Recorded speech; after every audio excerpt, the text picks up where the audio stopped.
करेंगे। अगर हेड आएगा तो यच लिखना है, टेल आएगा, ठीक है, तो क्या लिखना है, टी लिखना है। मान लीजिए वो रीमा है तो आप जो है ज्योति मान लीजिए लिख रही हैं, तो ये सिक्का जो है 8 बार उछालेंगे और 8 बार का परिणाम आप नोट करेंगी। ये उछालेंगी सलोनी, आप 8 बार का परिणाम निकलेंगी। हेड आएगा तो यच लिखेंगी, टेल आएगा तो टेल। ठीक है, आपको समझ में आ गया? ठीक है, आप किसका लिखेंगे? आप किसका लिखेंगे?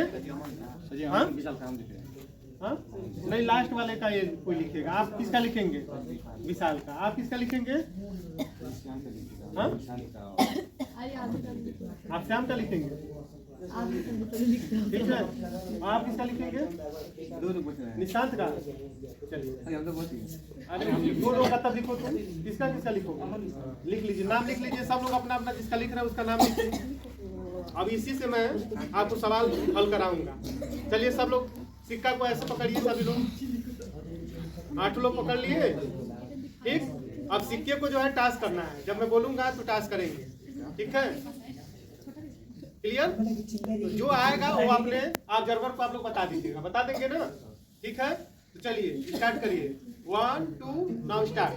ऊपर टाच करिए, अपना अपना सिक्का देख लीजिए किसका कहाँ है, अपनी जगह खड़े रहिए, 1 मिनट खड़े रहिए, सबको बता दीजिए। जो हेड आएगा तो यहाँ से लिख दीजिएगा, टेल आएगा टी लिख दीजिएगा। हो गया, 1 राउंड हो गया, क्लियर?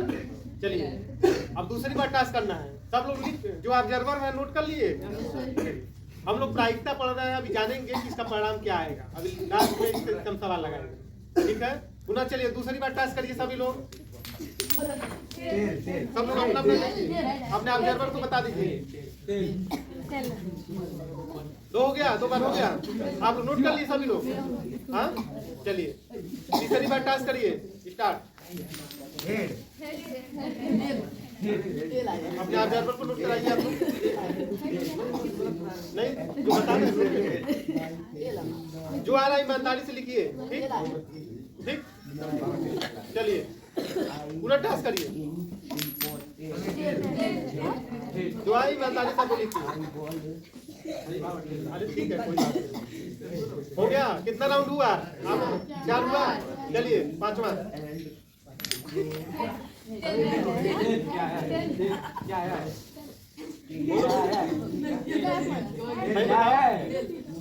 ठीक है, चलिए क्लियर। चलिए 6वां राउंड। चलिए चलिए बताइए, क्लियर हो गया? चलिए 7वां राउंड।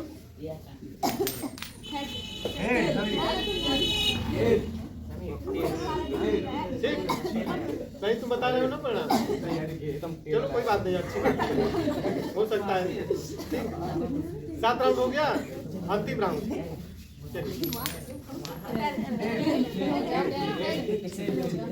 ठीक, अब इस 8वें परिणाम के हिसाब से हम लोग अभी रिजल्ट निकालेंगे। तो कुल संभव परिणाम कितना हो गया? 8 हो गया। अब इसी के आधार पर हम लोग जो है अभी चलिए प्रायिकता का हम लोग सवाल नोट करते हैं। अब सभी लोग हमको बताएंगे, और जो आप लोग का क्वेश्चन नंबर 3 है 23 है एनसीईआरटी का प्रायिकता का, उससे हम लोग सवाल अब हल करेंगे। समझ में आ गया ना?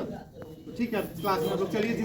तो आपने देखा कि मैंने बच्चों को लिया, अभी उनको एक्सपेरिमेंट कराया, उसी के आधार पर एनसीईआरटी का प्रोबेबिलिटी का एक मैथमेटिक्स का चैप्टर था जिसका मैंने सोल्यूशन यहाँ निकाला हुआ है।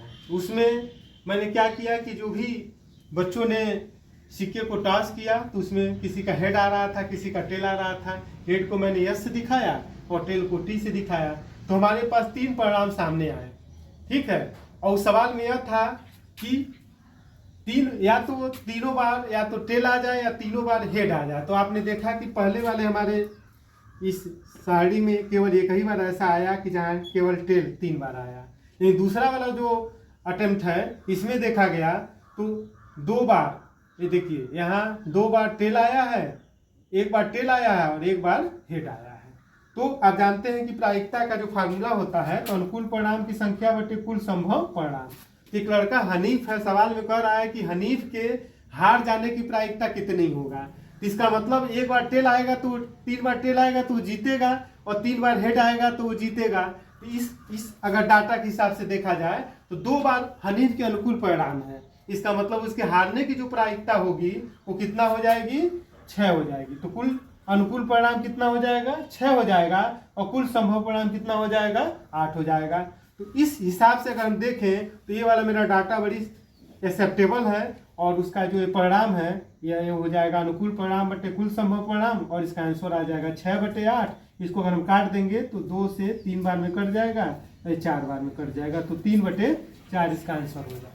तो आप समझ गए होंगे। Thank you.